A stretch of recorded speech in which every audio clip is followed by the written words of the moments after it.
महाभारत में भी रामोपाख्यान है, वहां भी राम जी की कथा है, लेकिन कहीं भी पुष्प वाटिका प्रसंग का वर्णन नहीं है। गोस्वामी जी ने इस प्रसंग को यहां पर रखा है। अब चिंतकों ने पुष्प वाटिका प्रसंग पर अपनी अपनी भंगिमा से दृष्टि डाली।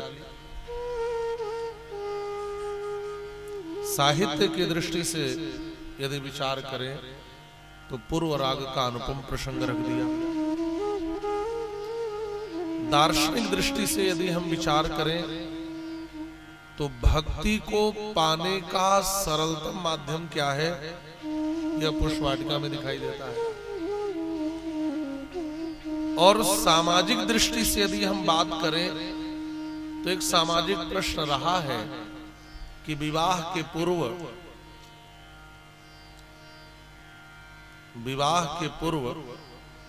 वर और कन्या को एक दूसरे से मिलना चाहिए कि नहीं, एक सामाजिक प्रश्न है। तो ये तीनों दृष्टिकोण से इस पर विचारकों ने विचार किया।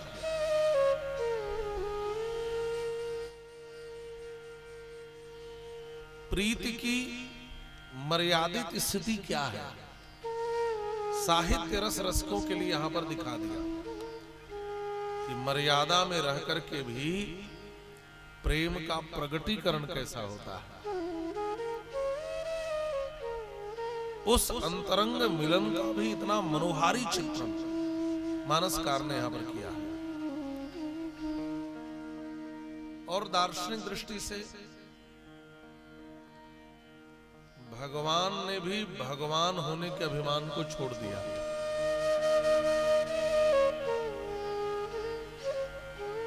आचार्य की सेवा में आए हैं, माली से पूछ करके पुष्प और दल का चयन कर रहे हैं। भक्ति को प्राप्त करने की पहली शर्त है निरभिमानिता।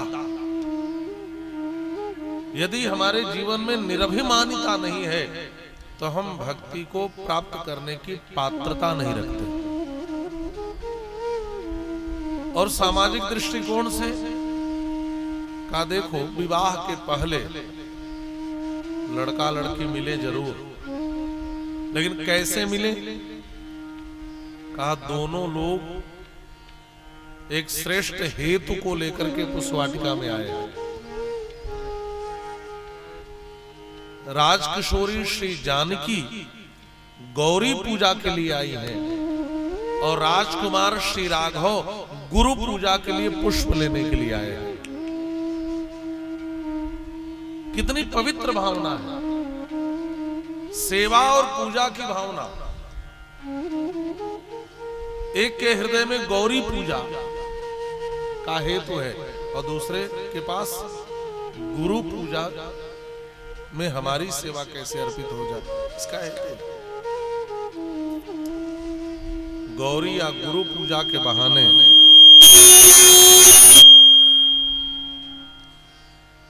जो यह मिलन का प्रसंग है, इस समाज के लिए एक बहुत बड़ा आदर्श स्थापित करता है। का देखो, विवाह के पहले लड़का लड़की मिले तो बॉर्डर लाइन पे रखो, न सीटी देना, एकदम कम हो।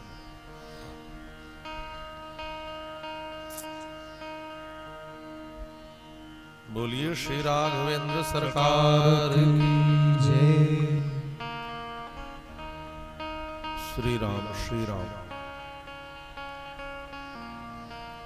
तो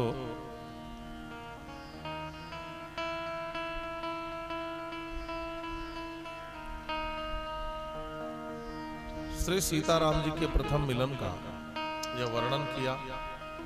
सामाजिक दृष्टि क्या है? कहा लड़का लड़की मिले लेकिन भावना श्रेष्ठ हो, एक दूसरे को देखें लेकिन एक दूसरे से संवाद न करें, बातचीत न करें। और आप पाएंगे कि इतना मर्यादित श्रृंगार का वर्णन मानसकार ने यहां पर किया कि एक दूसरे को देखा श्री सीताराम जी ने, लेकिन आपस में कोई बातचीत नहीं की। अच्छा, एक दूसरे को देख कर यदि हम पसंद कर ले तो अपने मनोभाव को अपने से श्रेष्ठ के समक्ष कहें। और राजकिशोरी जानकी जी ने अपने मनोभाव को श्री गौरी जी से कहा, और राजकुमार श्री राघव ने अपने मनोभाव को गुरु जी से कहा। एक दूसरे को देखकर पसंद करें और अपने मनोभाव को अपने से श्रेष्ठ से कहें। थोड़ा बढ़ाओ। और बड़े निर्णय लें, क्या उचित है कि अनुचित है। यहाँ भगवती गौरी भी कहती है, मन जाहि राचेउ मिलहि सोबर, सहज सुंदर सांवरो, करुणा निधान सुजान शील, स्नेह जानत रावरो, सुन सिय सत्य आशीष हमारी, पूजहि मन कामना तुम्हारी। और गौरी जी के बाद गुरु जी ने भी कह दिया, सुफल मनोरथ हो ही तुम्हारे, राम लखन सुनि भय सुखारे। तो एक सामाजिक दर्शन भी यहां पर रखा। साहित्य के श्रेष्ठ श्रृंगार का दर्शन करें, दार्शनिक पक्ष का दर्शन करें और सामाजिक दर्शन करें। हर दृष्टिकोण से पुष्प वाटिका प्रसंग की महती उपयोगिता है। अस्तु, प्रभु श्री राम ने जनकराज किशोरी को देखा और एक क्षण ऐसा आया कि दोनों की आंखें मिल गई। इसका भी बड़ा महत्व है। आंखें मिली, एक दूसरे ने एक दूसरे को देखा। लेकिन जब एक दूसरे ने एक दूसरे को देखा, तो गोस्वामी जी कहते हैं दोनों की पलक ही नहीं गिर रही है। ये भी एक अद्भुत साहित्यिक उत्प्रेक्षा है कि इनके जो विशिष्ट लोचन है वह अचंचल हो गए। भय विलोचन चारु अचंचल, जो चारु विलोचन है, चारु माने जो सुंदर नयन है दोनों के, वह अचंचल हो गए। पलकों का गिरना बंद हो गया, उन्मेष निमेष की क्रिया समाप्त हो गई, अपलक दृष्टि से एक दूसरे को देखने लगे। अब जरा यहां गोस्वामी जी के रूपक को आप समझेंगे। राम जी ने सियाजू को देखा, सिया जी ने राम जी को देखा, तो दोनों की पलकें ही बंद नहीं हो रही है। क्यों? क्योंकि पलक बंद कौन करता है? कहा महाराज निमि। और निमि जी कौन है? कहा सीता जी के पूर्वज है।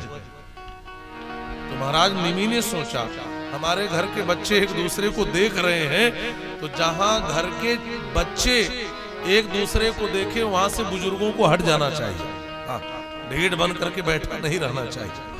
अरे गांव में आज भी बूढ़े बुजुर्ग घर में घुसते हैं ना, तो थोड़ा सा जानबूझ करके खांसते हैं कि भाई बहू खड़ी हो, बेटे बहू बात कर रहे हो तो थोड़ा सा हट जाए, एक मर्यादा।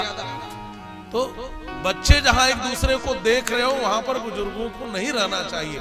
और परिणाम क्या हुआ? राजा निमि पलक छोड़कर चले गए, और जब चले गए तो दोनों की आंखें ही बंद नहीं हो रही है। एक दूसरे को टकटकी लगा करके सिया जो राम जी को, राम जी सीता जी को देख रही है। मानस का जिक्र है। भय बिलोचन चारों अचंचल, भय बिलोचन चारों अचंचल, भय बिलोचन चारों अचंचल, भय बिलोचन चारों अचंचल, मन हो सकुचे निमि तजे दिगंचल, मन हो सकुचे निमि तजे दिगंचल। भय बिलोचन चारु अचंचल, मनहु सकुच निमि चले दिगंचल। एक दूसरे को देख रहे हैं। और जो शोभा संग्राम के आचार्य है ना, जो मानते हैं कि शोभा संग्राम हो रहा है, अच्छा, संग्राम कैसे होता है? संग्राम में धनुष पर बाण चलाए जाते हैं। संग्राम तो ऐसे ही होता है। अच्छा, यहाँ धनुष क्या है? शोभा संग्राम में, जैसे और संग्राम में तो धनुष, बाण, तीर, तलवार, लेकिन शोभा संग्राम में का ये जो भौहें है ना, यही धनुष है। ये भौह जो होती है ना, ये धनुष के आकार की होती है। तो चाहे सीता जी के भौहें हो, चाहे राम जी की उपमाएं तो आप गीतों में सुन ही रहे। तो मानो भौहों के धनुष पर ये नेत्र से बाण चलाए जा रहे हैं। मानो ये शोभा संग्राम आरंभ हो गया।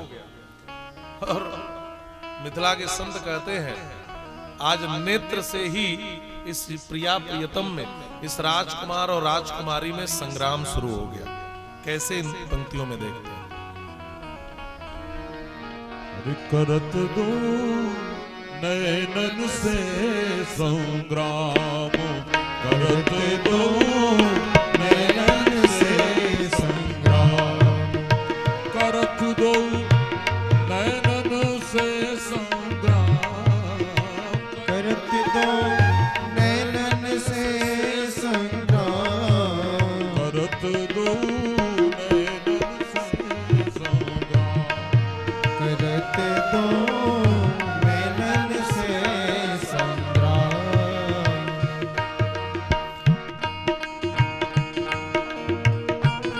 आप लोग भी ताली की सेवा कर सकते हैं। मीठी मीठी ताली की सेवा ताल के साथ।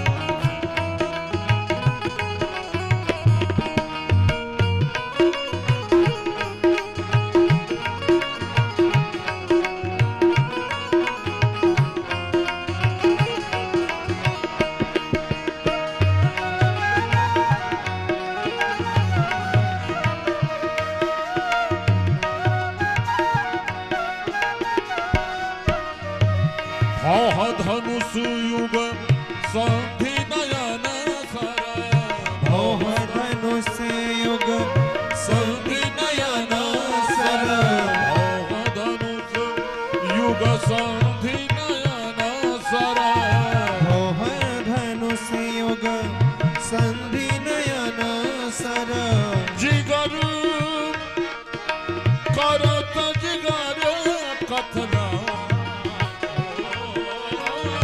करत जिगर कतला, करत दो नयनन से संग्राम, करत दो नयनन से संग्राम।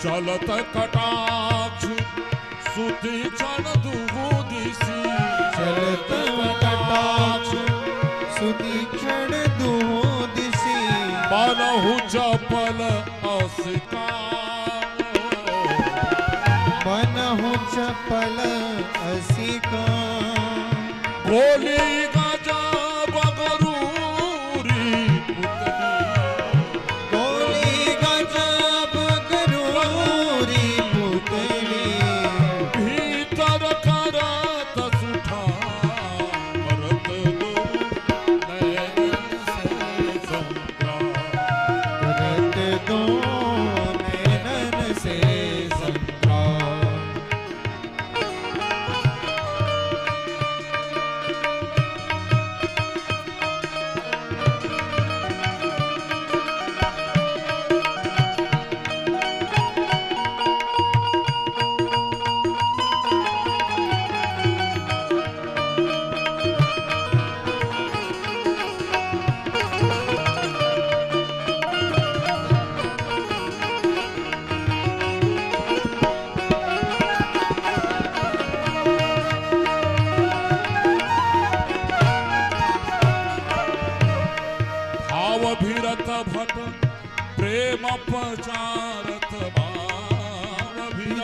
भट्ट प्रेम प्रचारत जीतन को सुखदान जीतन को सुखदान समरारूढ़ सुगूढ़ टरत समरारूढ़ सुगूढ़ टरत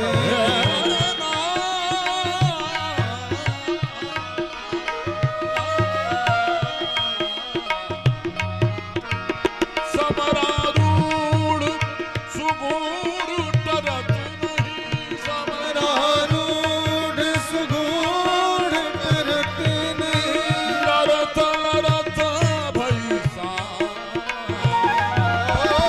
लरत लरत भैसा माधुरी रसूरणिया जी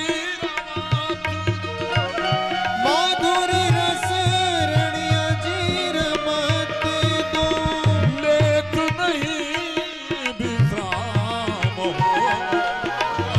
लेत नहीं विश्राम करत दो नैनन से संग्राम करत दो नैनन से संग्राम करत दो नैनन से संग्राम नैनन से संग्राम नैनन से संग्राम करत दो नैनन से संग्राम करत दो नैनन से संग्राम करत दो नैनन से संग्राम भय विलोचन चारु अचंचल मनोह सकुच निमि चले दिगंचल।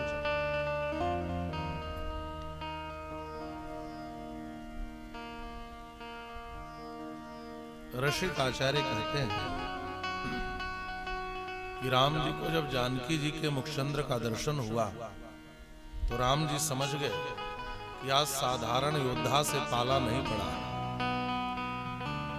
और लखन भैया ने कहा भैया यहाँ जीतने की संभावना कम है, इसलिए आपको अच्छे हथियारों से लैस होना पड़ेगा।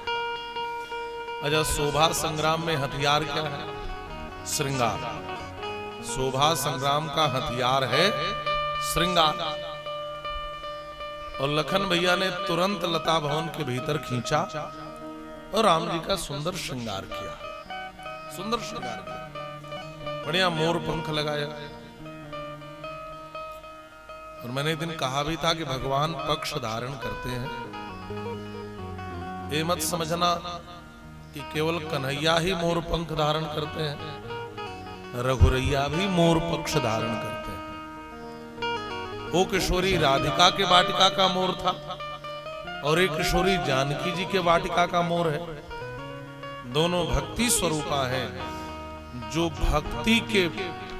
भक्ति का मोर होगा, भगवान कहते हैं मैं उसके पक्ष को धारण करूंगा।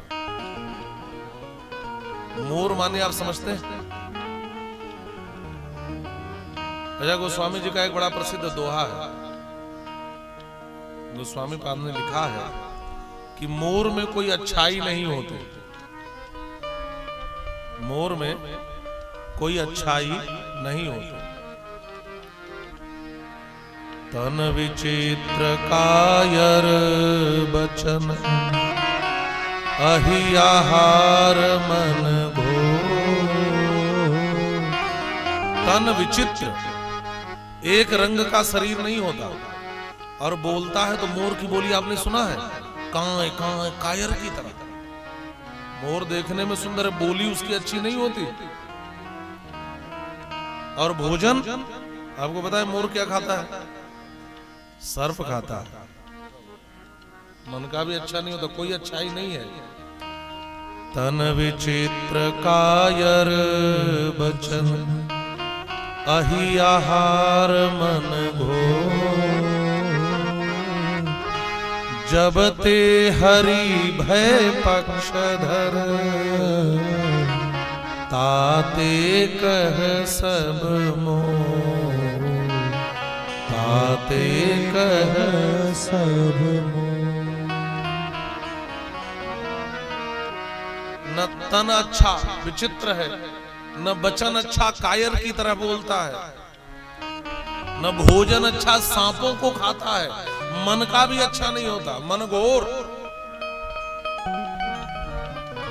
लेकिन जब से भगवान ने इस मोर के पक्ष को धारण कर लिया, इसका पहले नाम था मयूर, क्या कहते हैं इसको, मयूर, लेकिन भगवान ने स्वीकार कर लिया तो दुनिया इसको कहने लगी मोर मोर मोर मोर मोर। संकेत कितना सुंदर है। आपका शरीर अच्छा ना हो, आपका भोजन अच्छा ना हो, रंग अच्छा ना हो, कोई फर्क नहीं है, बस ठाकुर जी आपको स्वीकार कर ले। मोर पक्ष धारण किया भगवान ने तो दुनिया मयूर को मोर कहने लगी। मोर माने मेरा मेरा मेरा। और गोस्वामी जी कहते हैं मेरे भी जीवन की कुछ ऐसी स्थिति थी, जन्म लेते ही माता पिता चल बसे, 32 दांत वाला बालक पैदा हुआ, ये अशुभ माना गांव वालों ने। आपने पूरी जीवनी पढ़ी सुनी होगी। अन्न के दाने के लिए तरसते थे, पास के मंदिर में लोग बंदर के लिए चना फेंक दें तो गोस्वामी जी ने स्वयं लिखा है उन बंदरों से लूट लूट करके 2-4 चना लेकर खा करके जिए। आप विचार करना कितना संघर्ष, कितना विरोध हुआ। लोगों ने श्री रामचरितमानस का बड़ा विरोध किया पंडितों ने, लेकिन महाराज जब ठाकुर जी ने स्वीकार कर लिया तो आज दुनिया गोस्वामी तुलसीदास जी को अपना कहने से नहीं चूकती। कथा किसी भी पुराण की हो, लेकिन बिना गोस्वामी जी के चौपाई के वह रस ही नहीं आता महाराज, है कि नहीं। जैसे व्यंजन कितना भी सुंदर बना लो, एक तुलसी का पत्ता डाल दो तो प्रसाद हो जाता है, ठाकुर जी प्रेम से स्वीकार करते हैं। वैसे गोस्वामी तुलसीदास जी की चौपाई तो तुलसी के पत्ते की तरह हो गई। कथा किसी भी ग्रंथ का हो, एक चौपाई डाल दो तो मानो प्रसाद हो जाता है, सरस हो जाता है, सबके लिए ग्राह्य हो जाता है। एक चमत्कार कैसे हुआ, गोस्वामी जी कहते हैं जब से श्री राघव प्रभु ने मुझे स्वीकार किया, जब ते हरि भय पक्षधर ताते कह सब मोर। गोस्वामी पाद पुष्प वाटिका में कहते हैं मोर पंख सिर सोहत नीके, गुच्छ बीच बीच कुसुम कली के। लगन भैया ने सजाया। अच्छा आप जरा ध्यान से सुनिएगा। एक और जानकी जी, एक और राम जी। अभी तक राम जी बिना श्रृंगार के थे, लेकिन पहली बार लखन भैया ने पुष्प वाटिका में श्रृंगार किया। आए हैं तो किसी श्रृंगार का वर्णन नहीं है, लेकिन लता भवन से जब निकले तब श्रृंगार दिखा। और दूसरी ओर जानकी जी के शरीर पर कोई श्रृंगार नहीं, मतलब जानकी जी अलग से कोई अस्त्र शस्त्र हथियार नहीं लिए, लेकिन राम जी तो श्रृंगार का हथियार स्वीकार किए। दूसरी बात, जानकी जी स्नान की सरोवर में, मध्य में सर है, सरोवर है, स्नान किया। अच्छा, स्नान के बाद कोई श्रृंगार नहीं किया। आप कहेंगे इसका प्रमाण क्या है? कहा जानकी जी ने तो आंख में काजल तक नहीं लगाया। कैसे? कहा जानकी जी जिधर जिधर दृष्टि डालती हैं, यहां गोस्वामी जी लिखते हैं कि मृग शावक नैनी, मृग के छौने की तरह जिसके नेत्र हैं, ऐसी श्री जानकी जी अपने नेत्रों से जिधर जिधर देखती हैं उधर उधर श्वेत कमल की वर्षा होती है। जहां बिलोक मृग शावक नैनी, मानसकार लिख रहे हैं, जहां बिलोक मृग शावक नैनी, जहां बिलोक मृग शावक नैनी, जहां बिलोक मृग शावक नैनी, जहां बिलोक मृग शावक नैनी, जनु तह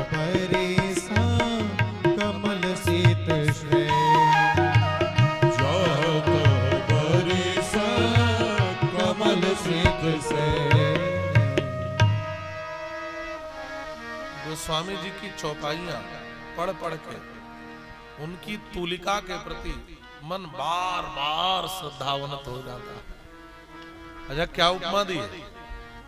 देखिए, जानकी जी के नेत्र की उपमा तो कई जगह दी, मैं सिर्फ 2 जगह की चर्चा कर रहा हूं। ध्यान से सुन। एक जगह वियोग में और एक जगह संयोग में। एक पुष्पवाटिका में एक बार जब जानकी जी का हरण हो गया, वहां राम जी रो रहे हैं और रोते हुए मृगों से पूछ रहे हैं, तुमने मेरी जानकी को देखा है? अच्छा, जानकी कैसी है, उनके नेत्र कैसे हैं? गोस्वामी बात कहते हैं, हे खग मृग है मधुकर श्रेणी, हे खग मृग है मधुकर श्रेणी, तुम देखी सीता मृग नयनी, तुम देखी सीता मृग नयनी, हे खग मृग है मधुकर श्रेणी, हे खग मृग है मधुकर श्रेणी। इन दोनों जगहों में अंतर क्या है, आप समझ गए कि बताऊं? यहां राम जी केवल मृग नयनी कह रहे हैं और यहां मृग सावक नयनी कहा गया। दोनों में बड़ा अंतर है। अब सीता जी की आंख मृग के नेत्र की तरह है कि सीता जी के नेत्र मृग के बच्चे के नेत्र की तरह है। जब पुष्प वाटिका में है तो जहां बिलोक मृग सावक नयने, सावक माने छोना, बच्चा। और जब राम जी ढूंढ रहे हैं अरण्य कांड में, दंडकारण्य में, तो का हे खग मृग हे मधुकर श्रेणी, तुम देखी सीता मृग नयनी। अंतर क्या है? का एक अंतर है और वो बड़ा अंतर है, अभी तक जानकी जी का विवाह नहीं हुआ। मृग और मृग के छोने में अंतर क्या है? का जो मृग होता है उसकी पत्नी होती है और जो मृग का छौना होता है उसका कोई नहीं होता। मृग की मृगी होती है लेकिन जो मृग का बच्चा है उसका कोई नहीं होता। तो अभी जानकी जी का विवाह नहीं हुआ, जानकी जी का अभी तक कोई पति नहीं है। तो जानकी जी के नेत्र भी कितने निर्मल है का जैसे मृग के बच्चे का नेत्र होता है। लेकिन जब विवाह हो गया राम जी से, तब क्या उपमा दी? कहा हे खग मृग हे मधुकर श्रेणी, तुम देखी सीता मृग नयनी। बदल गया। इतनी संभाल संभाल करके उपमा दी है, इतनी संभाल। और लोगों ने राम जी को देखा तो ऐसा लग रहा है जैसे चकोर चंद्रमा को देखता है, थकित होत जिमि चंद चकोरा। लेकिन जब लखन भैया ने देखा तो राम ही लखन विलोकत कैसे, राम ही लखन विलोकत कैसे, कहा ससही चंद्र किशोरक जैसे। पूरी चौपाई उठ नहीं रही है। चंद्र किशोरक जैसे,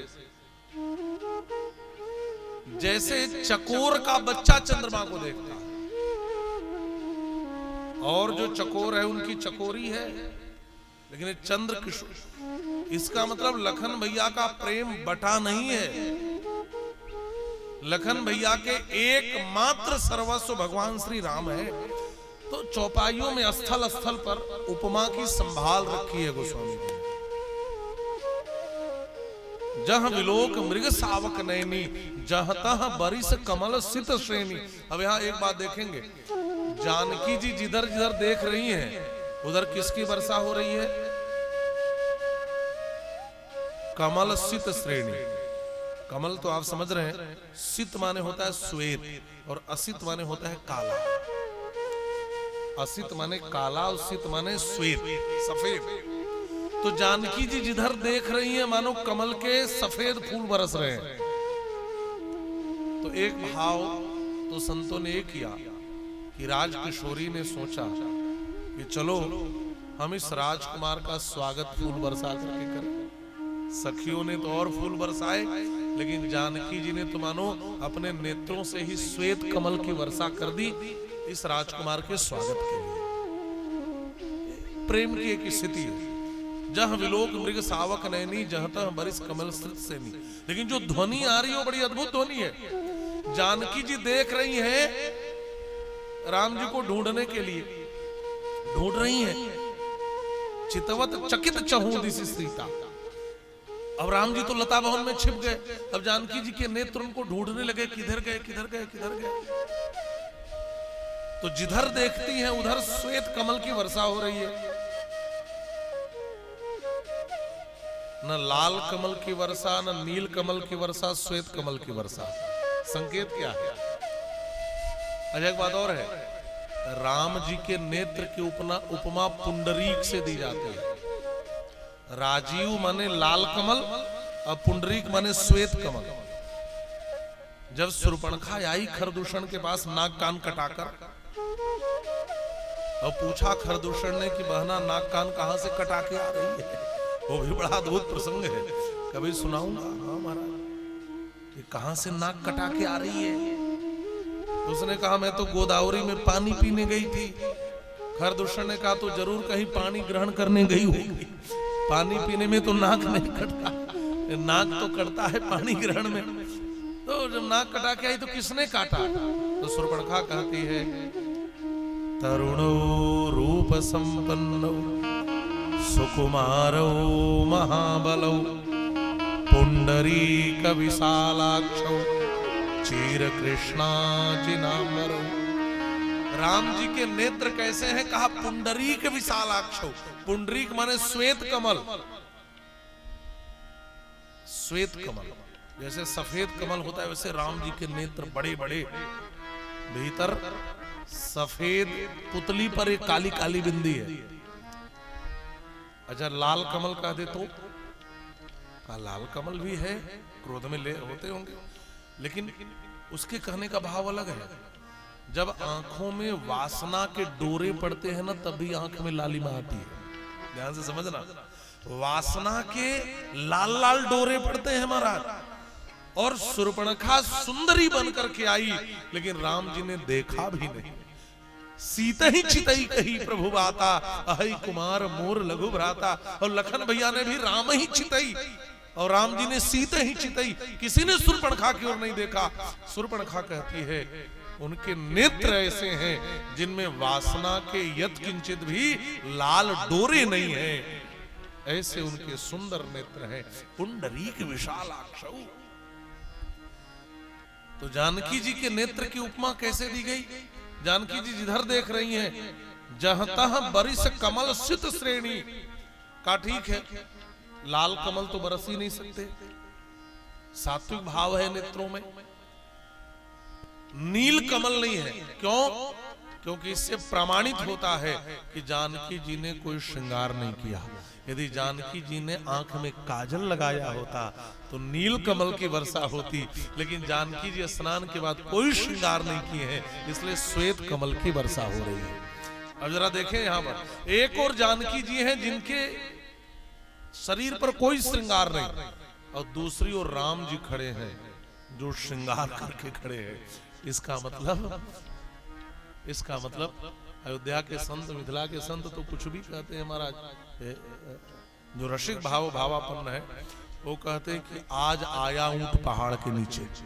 अभी तक राम जी को लगता था मैं बड़ा सुंदर हूं, लेकिन जब मिथिला की राजकिशोरी को देखा, बिना श्रृंगार के राजकिशोरी और श्रृंगार करके राम जी खड़े हैं, तब भी लग रहा है इस श्रृंगार में कहीं न कहीं राम जी कहीं हारने का डर है। उसी समय जानकी जी जब इधर उधर देखने लगी, कहां गए? कह गए नृप किशोर मन चिंता, चितवत चकित चहु दिसि सीता। जानकी जी सोच लगी गए कहां, किधर छिप गए, किस डर से छिप गए? ये तो रसिकाचार्य कहते किस डर से छिपे। लेकिन लता भवन से दोनों भाई प्रकट हो रहे हैं। गोस्वामी पाद इतना सुंदर दोहा लिख रहे हैं। यही मैं कह रहा था कि जो द्वापर के कृष्णावतार का रास है, वहां जो चंद्रोदय है वह प्राकृत चंद्रोदय है। तदोडु राजः ककुवः करैर्मुखम। वहां जब चंद्रोदय हुआ तो ऐसा लग रहा है जैसे प्राची दिशा के मुंह पर रोली मल दिया गया, लेकिन यहाँ अप्राकृत चंद्रोदय है इस मिलन में प्रिया प्रियतम के, और वहां एक चंद्रमा निकला, यहाँ तो दो दो चंद्रमा निकल रहे हैं। गोस्वामी साहब लिख रहे हैं, लता भवन ते प्रगट में तेहि अवसर दो भाव। लता भवन ते प्रगट में तेहि अवसर दो भाव। निकसे जनु जोग विमल विधु जलद पटल बिलगा। जलद पटल बिलगा। निकसे जनु जुग विमल विधु जलद पटल विलगाय। ऐसा लग रहा है दो दो चंद्रमा, विधु माने चंद्रमा, जुग माने दो, दो चंद्रमा जैसे बादलों को हटा करके और प्रकट हो जाए, ऐसे दोनों राजकुमार प्रकट हो रहे हैं। अद्भुत शोभा है। लेकिन इस शोभा में जानकी जी ने देखा इनके बाम कर में दोना है, लेकिन माथे पर पसीना है, भाल पर तिलक है, लेकिन तिलक के आसपास श्रमबिंदु शोभित हो रहे हैं। भाल तिलक श्रम बिंदु सुहाए। भाल तिलक श्रम बिंदु सुहाए। भाल तिलक श्रम बिंदु सुहाए। भाल तिलक श्रम बिंदु सुहाए। श्रवण सुभग भूषण छवि छाए। श्रवण सुभग भूषण छवि छाए। भाल तिलक श्रम बिंदु सुहाए। भाल तिलक श्रम बिंदु सुहाए। भाल तिलक श्रम बिंदु सुहाए। भाल तिलक श्रम बिंदु सुहाए। श्रवण सुभग भूषण छवि छाए। श्रवण सुभग भूषण छवि छाए। श्रवण सुभग भूषण। श्रवण सुभग भूषण। श्रवण सुभग भूषण छवि छाए। भाल तिलक श्रमबिंदु सुहाए। क्या जानकी जी ने देखा? मस्तक पर तिलक की शोभा हो रही है, लेकिन तिलक के साथ श्रम बिंदु भी दिख रहे हैं। श्रम बिंदु कहते हैं पसीने को, पसीना को श्रम बिंदु कहा जाता है। ये श्रम बिंदु क्यों छलका है, पसीना क्यों दिखाई दे रहा है? इसलिए कि राम जी ने भी थोड़ा सा श्रम किया।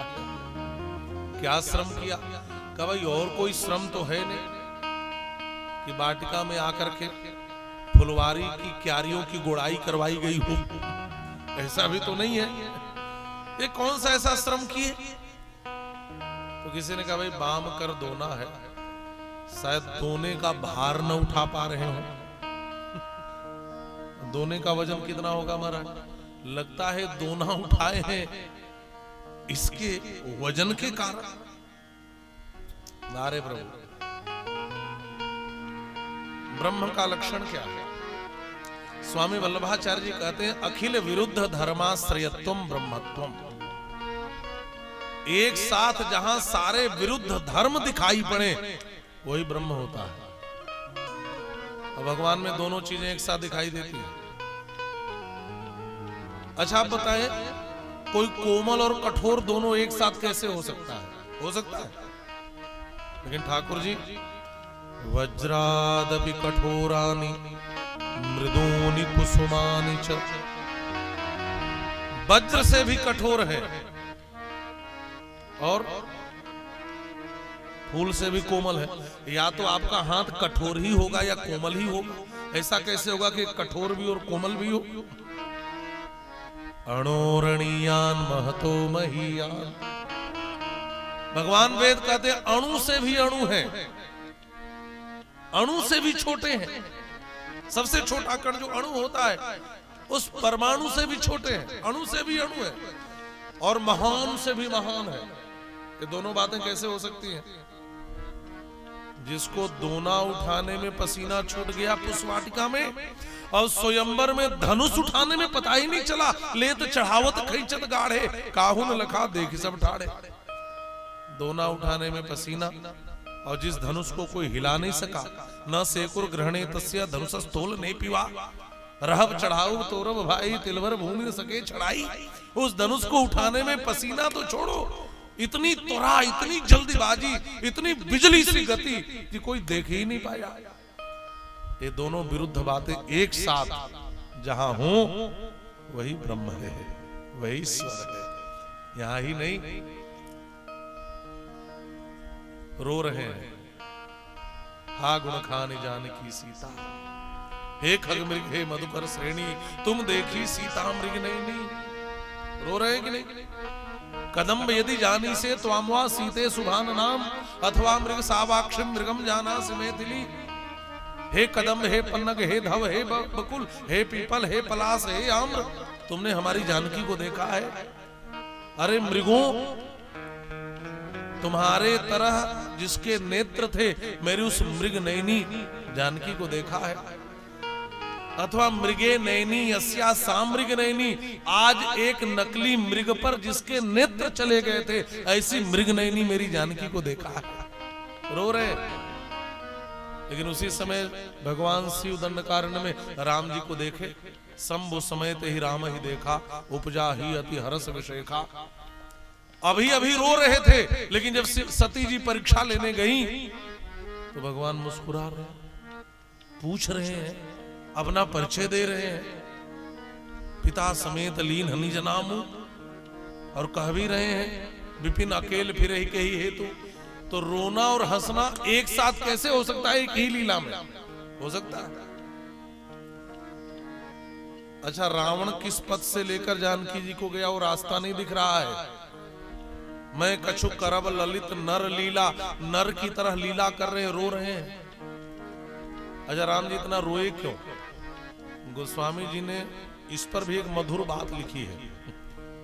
कवितावली का एक छंद है कि जब राम जी वन में आए ना, ध्यान से सुनना, जब राम जी वन में आए तो मुनियों ने कहा देखो तो इनको पाने के लिए हम सब विवाह नहीं किए। ये जितने संत महात्मा मुनि थे सब बिना विवाह करके, बिना विवाह किए वन में तप कर रहे थे। किसके लिए?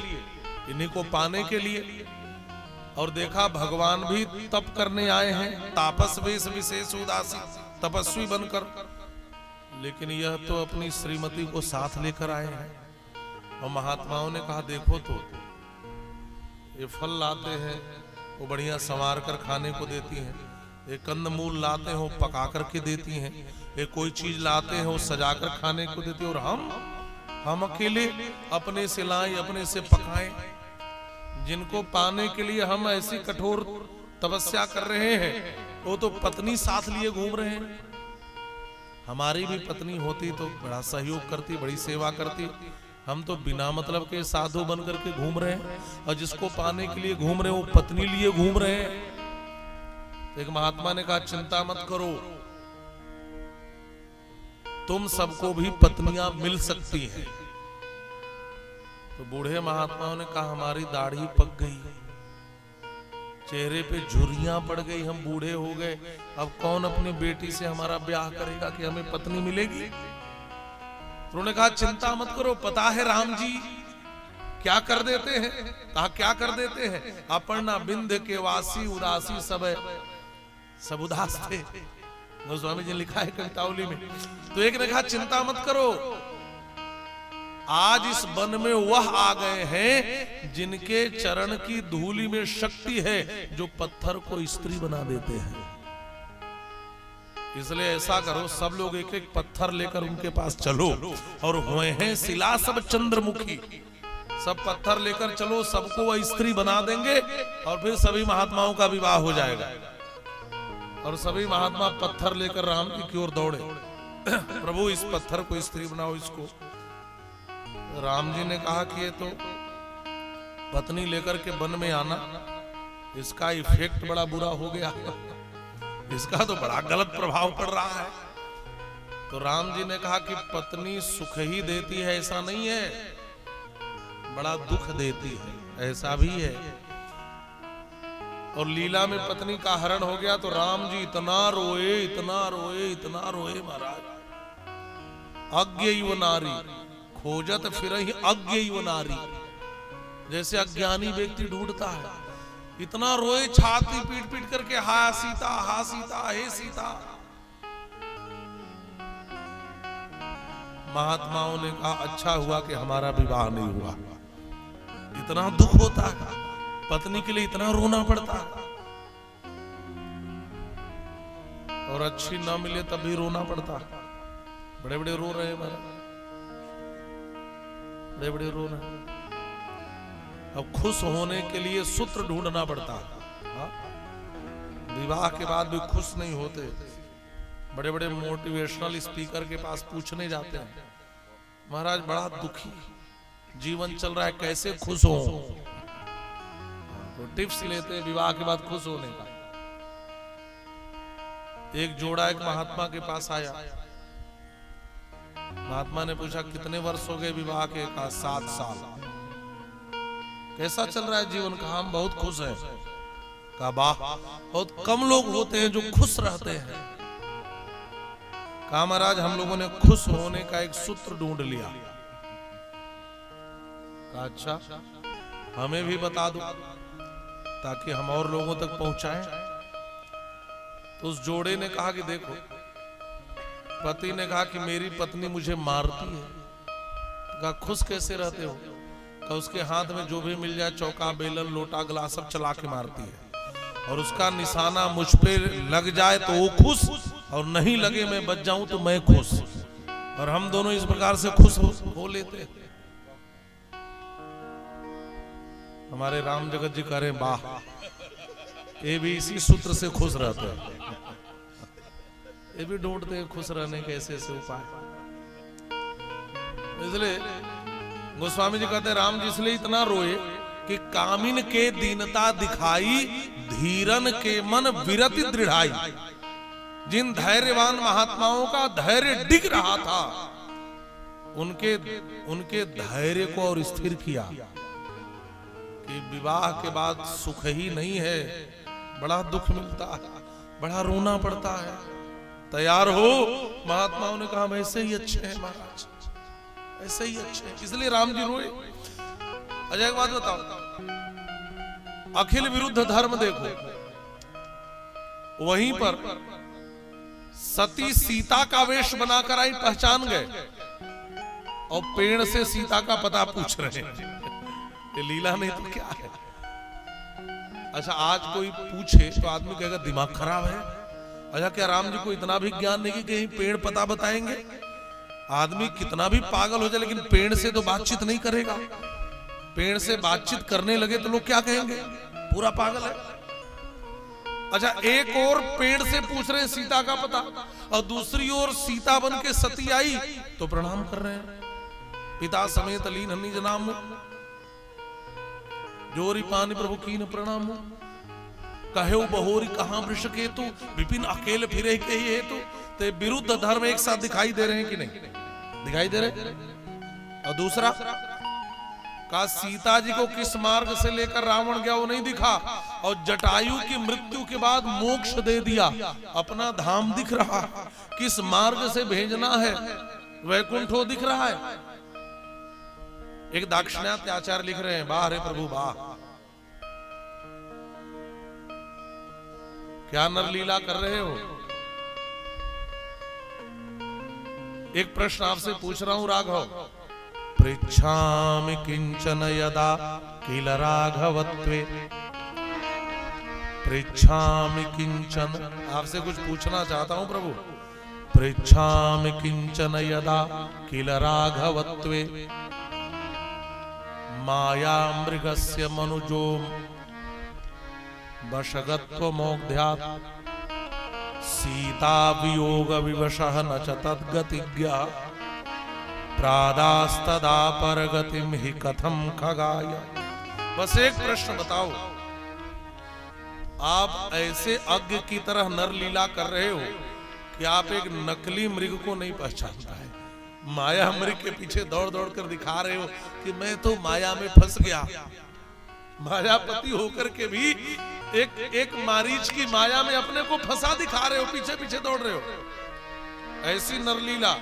और सीता वियोग विवशः न च तद्गतिज्ञः, सीता जी को जिस मार्ग से रावण लेकर गया वो रास्ता नहीं दिख रहा है, लेकिन प्रादा सदा परगतिम हि कथम खगाय। जिस मार्ग से जटायु को मोक्ष देकर बैकुंठ भेजना है वो मार्ग आपको दिखाई दे दिया और आपने गीध गयो हरिधाम और तुरंत मोक्ष देकर हरिधाम में भेज दिया। ये दोनों विरुद्ध धर्म दिखाई दे रहा है कि नहीं? अखिल विरुद्ध धर्माश्रयत्वम ब्रह्मत्वम, जहां सारे विरुद्ध धर्म एक आश्रय में दिखाई पड़े, समझ लेना ईश्वर है, यह ब्रह्म है। और यह राम जी का ब्रह्मत्व प्रकट होता है। अच्छा, श्री रामावतार में राम जी ने अपने ब्रह्मत्व का संगोपन किया। राम जी कहीं नहीं कहते कि मैं ब्रह्म हूं। और महर्षि वाल्मीकि ने जब राम जी के इस यथार्थ जीवन का चित्र खींचा तो बहुत से लोग कहते हैं कि वाल्मीकि रामायण में तो राम जी को महामानव मान करके महर्षि वाल्मीकि ने लिखा है। अच्छा, महर्षि वाल्मीकि लिखते हैं कि जटायु को मोक्ष दिया राम जी ने, यागति यज्ञशीला नाम आहिताग्नि से यागति। यहां पर आकर के ब्रह्मादि देवता रावण के वध के बाद जब सीता जी की परीक्षा राम जी ने ली तो सीता जी जैसे ही अग्नि में कूद गई, राम जी छाती पीटकर रोने लगे।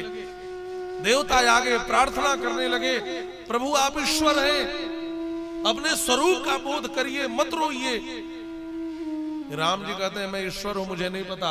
आत्मानम मानुषम मन्ये रामम दशरथात्मजम, मैं इतना जानता हूं कि मैं ईश्वर नहीं, मैं मनुष्य हूं, मैं दशरथ का पुत्र हूं और मेरी पत्नी सीता इस आग में कूद गई है। यदि मेरी सीता नहीं मिली तो मैं प्रलय कर दूंगा, आज ही प्रलय मचा दूंगा। ऐसा ब्रह्मत्व को छुपाया, ऐसा ईश्वरत्व का संगोपन किया। लेकिन कन्हैया ने कहीं नहीं छुपाया कि मैं ईश्वर नहीं हूं। बल्कि अर्जुन से यहां तक कहते हैं कि जो सबसे बड़ा ईश्वर है वो मैं ही हूं, मैं ही हूं, भगवान हूं। जान रहे थे कि आने वाला युग कलयुग है और कलयुग में ऐड का जमाना है, बिना विज्ञापन के कोई महान बनता नहीं है, खुद से बताना पड़ेगा कि मैं भगवान हूं। तो राम जी ने अपने ब्रह्मत्व को छुपाया है और कन्हैया ने अपने ईश्वरत्व को बताया है। नहीं समझ पाए तो फिर दिखाया विराट रूप, देखो अब समझो मैं ही ईश्वर हूं। भाल तिलक श्रम बिंदु सुहाय, एक और कोमलता दिखा दी। सीता जी को क्या दिखा रहे हैं? कितने कोमल है, कितने कोमल है महाराज। अपनी कोमलता प्रकट की और कठोरता भी प्रकट करेंगे। हाँ, कठोरता भी प्रकट करेंगे, दिखाएंगे कि देखो इतना कोमल हूं कि बाएं हाथ में उठाया गया दोना भी मेरे माथे पे पसीना ला सकता है।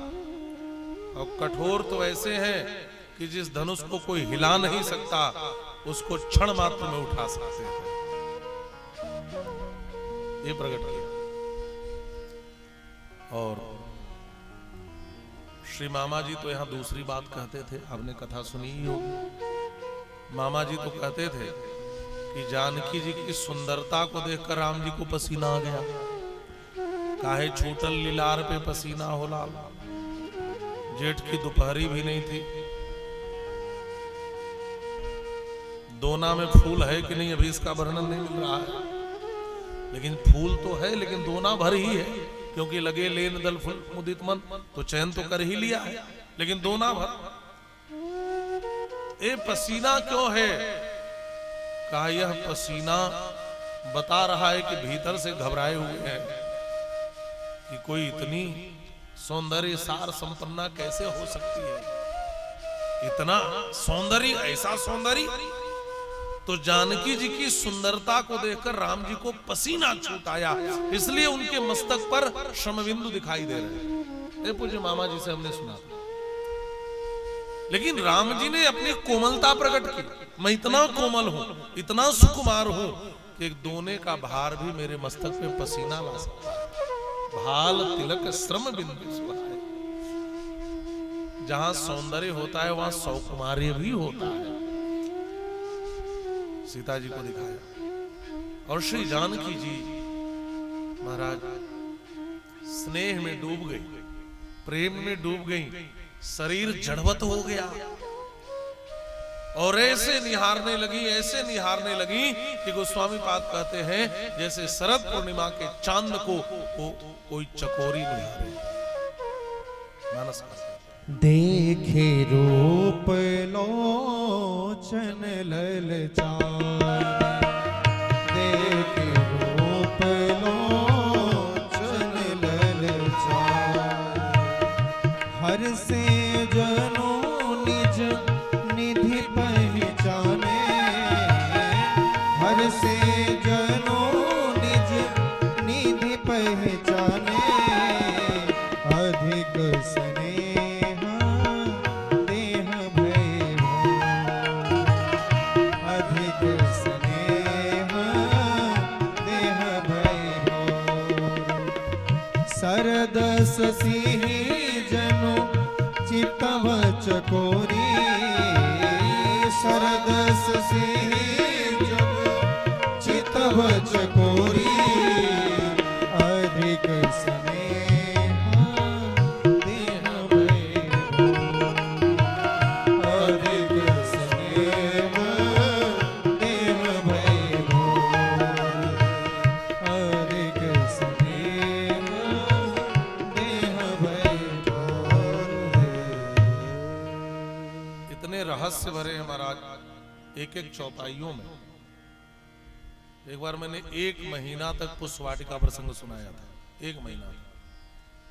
तो अब एक एक चौपाइयों में इतने रहस्य भरे हैं। अधिक स्नेह देह भई भोर। जब अधिक प्रेम प्रकट हो तो आप देखेंगे कि शरीर में थोड़ी जड़ता आती है। इतना स्नेह, जानकी जी स्तब्ध हो गए, हिलना डुलना बंद हो गया। देखी तो देखते रह गए। क्यों देख रही है? यह एक लंबे विछोह के बाद का मिलन है। एक लंबे विछोह के बाद यह प्रथम दर्शन हो रहा है। वह प्रेम उमड़ पड़ा। ऐसे देख रही है जैसे कोई चकोरी एक टक शरद पूर्णिमा के चंद्रमा को निहारे। और रसज्ञता कितनी है? जो रसज्ञता जानकी जी में है वह राम जी में नहीं है। क्यों? राम जी तो वैसे ही देख रहे हैं जैसे चकोर चंद्रमा को देखे, लेकिन जानकी जी तो वैसे देख रही है जैसे चकोरी शरद पूर्णिमा के चंद्रमा को देखे। जानकी जी में रसज्ञता ज्यादा है, इसलिए राम जी के मुख चंद्र में, राम जी के मुखड़े में शरद पूर्णिमा के चांद का अनुभव कर रही है। ये सिर्फ अनुभव ही तो करना है। अब तो अपने भीतर की भावना है कि हम सामने वाली वस्तु में अपनी भावना को किस रूप में देख रहे हैं। तो जानकी जी ने राम जी के मुखड़े में शरद पूर्णिमा का चांद देखा और राम जी जानकी जी के मुखड़े में केवल चंद्रमा देख पाए। तो ये रसग्राह्यता या रसज्ञता किसमें ज्यादा है? श्री जानकी जी में। और कल एक भाव और हमने बता ही दिया था कि जानकी जी ने सुंदर बना दिया, इसलिए शरद पूर्णिमा का चांद। अधिक स्नेह देह भई भोरी, शरद ससिह जिमि चितौ चकोरी। लोचनों में, आंखों में अकुलाहट है, व्याकुलता है, ललच रहे हैं नेत्र परमात्मा के रूप को देखने के लिए। और एक बात कहूं, नेत्रों की उपलब्धि क्या है? ये आंखें हमें किस लिए मिली हैं? भागवत में लिखा है, कान कथा श्रवण के लिए, आंखें भगवान को निहारने के लिए। मानसकार ने भी लिखा है। और जिसकी आंखों ने परमात्मा के रूप को निहारा नहीं, उसकी आंखें वैसे ही हैं जैसे मोर के पांख में भी आंख होती है लेकिन बिना मतलब के होती है। जैसे मोर के पांख की आंख बिना मतलब के होती है, वैसे हमारी आंखें भी बिना मतलब के हैं। जिसके कान ने कभी कथा नहीं सुनी, उसका कान भी श्रवण रंध्र अहिभवन समाना। अहिभवन समाना माने सांप के बिल की तरह है। सांप के बिल का कोई मतलब नहीं होता हमारा। खाली बिल में सांप रहते, सांप अपने से बिल थोड़ी बनाते हैं। चूहा खोदता है, उसी में सांप रहने लगते हैं। लेकिन चूहे के बिल में कोई यदि हाथ डाले तो उससे भी अन्न कण, धान के कण मिलते हैं कि नहीं? लेकिन सांप का बिल खाली होता है, कुछ भी नहीं होता उसमें। चूहे के बिल में चीजें मिलती हैं।